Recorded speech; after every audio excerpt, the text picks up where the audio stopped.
Hello everyone, this is Amritpal Singh. I'm here for my next video. In this video, I'll be talking about another Flume source. In my previous videos, I've already have started with the demonstration of Flume. First of all, I have talked about Netcat.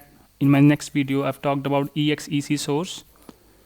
Today, I'll be talking about another source. It's called Sequence Generator source. Guys, if we talk about Apache Flume, we have a multiple sources available, multiple channels available, multiple sinks available, right?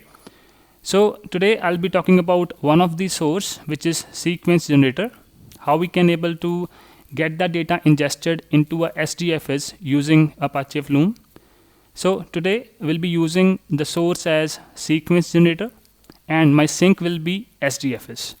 In my previous videos, I've used the sink as logger sink because I haven't stored in my SDFS as the results because I was logging the results on the console, but today I'll be storing the results in SDFS. This is the change we'll be having today. My source will be sequence generator, my channel will be memory channel, the default one, and sink will be SDFS, right? So I'm just starting with this.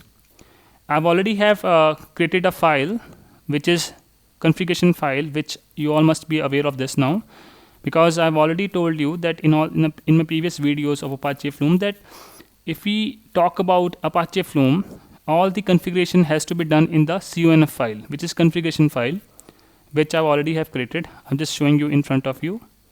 This is the file, guys. We have to make use of it. In this case, guys, if you just see the structure, it's exactly same as you have seen in the previous videos. Just we have added new things, a little bit change, but the structure remains same. It means we have a same properties of source, same properties of channel, same properties of sink. Some of the modifications has been done, but the structure remains same. Let's talk about the first three lines. Guys, in this time, I'll be using my agent, which is name is SEQGEN agent, right? So my agent name is this dot sources.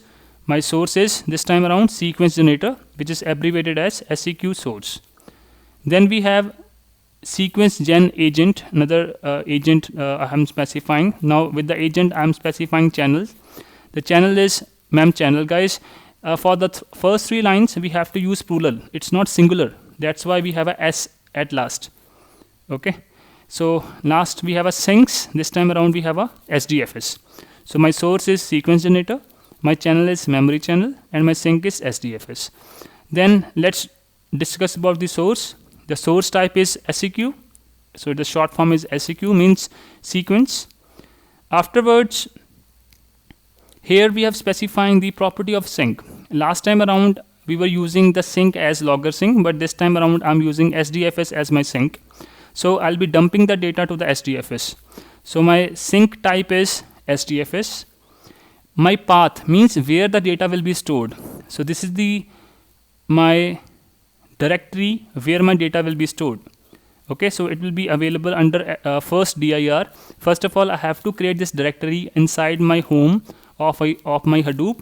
Then it will be acting like a repository of my results. Then I'm using file prefix, meaning is, guys, sequence generator meaning is like if we talk about sequence generator, it's a source that generates the events continuously. It maintains the counter that starts from 0 and increments by 1. So what we'll be having, guys, in my files, you'll be seeing a lot of files will be generated automatically in this location. So what this file will be having? It will be having just a sequence of numbers starting from 0 and it will be incremented by 1, right? So it is actually basically used for testing purpose, right? I'm again defining. Guys, if we talk about sequence generator, it is actually generating the events continuously because our ultimate objective is to get the events ingested, right? So it is now it is being generated through sequence generator, which is kind of a counter. Okay, because it's counting, it's just keep on generating the numbers, which is incremented by 1. So it's basically used for testing purpose, and every file which will be generated as I've said that there'll be a lot of files generated in that location. Every file will be having a prefix as Amrit. That's why we've written file prefix. Guys, you can have any file prefix, like means with which name you want the file will be opening up, the name. Okay, the file name will be Amrit dot whatever the numbers the Hadoop will automatically gives to it. So it's a file prefix, means with the with which name the file will be having the name. Okay, it's a first name prefix, right? Next we have a roll interval. Guys, another property we have, it's called roll interval. Roll interval meaning is it is measured in seconds. So 0 means 0 second. It means number of seconds to wait before rolling current file. Means like once the first file finishes, then when to start next file. So I'm saying 0. It means number of seconds to wait before rolling a current file. Means before ending the current file and opening up the next file. So it is 0 second. Then we have a roll count. Roll count meaning is how many events I want in my individual file. Here I'm specifying 100 events. Okay, so it's not a constant value. You can customize it as per your requirements. Similarly, for roll interval, it's not a constant. It's not a constant value. You can change it as per your requirements. So roll count meaning is how many events I want in my individual file to be written. Last is file type. Guys, if we talk about file type, there are a lot of file formats supported here. We can have a sequence file, data stream, compressed stream, but here we are using the data stream. So if we talk about data stream, it will not be compressed format. So we want our file type of a data stream format. Afterwards, we have the properties of channel. So as I've already have stated earlier that by default Flume make use of memory channel, so I'm just sticking to it. So I'm using memory channel as the default channel, which will be acting like a bridge between my source and sink. So this time my source is sequence generator and sink will be SDFS. And my capacity of the channel is 1000 events. It means it can hold total 1000 events at given time. And transaction capacity means how many events will be passing from from a source to the sink per transaction. At last, we have to specify, we have to just let my channel know who's my source and let my channel know who's my sink. So here I have specified we are now binding my source and sink together with the channel. So this is all about the sequence generator file configuration. That's it. So what we have to do, guys, for this, we have to save this.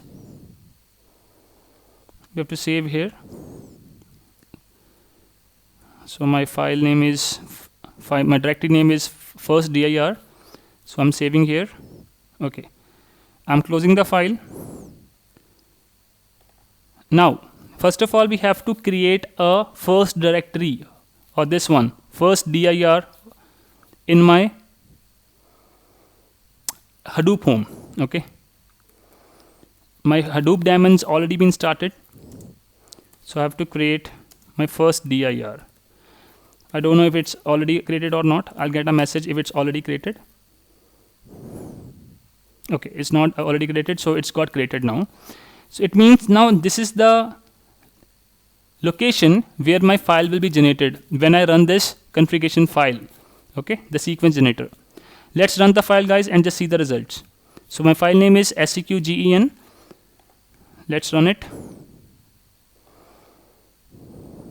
Okay, simply write the command flume -ng.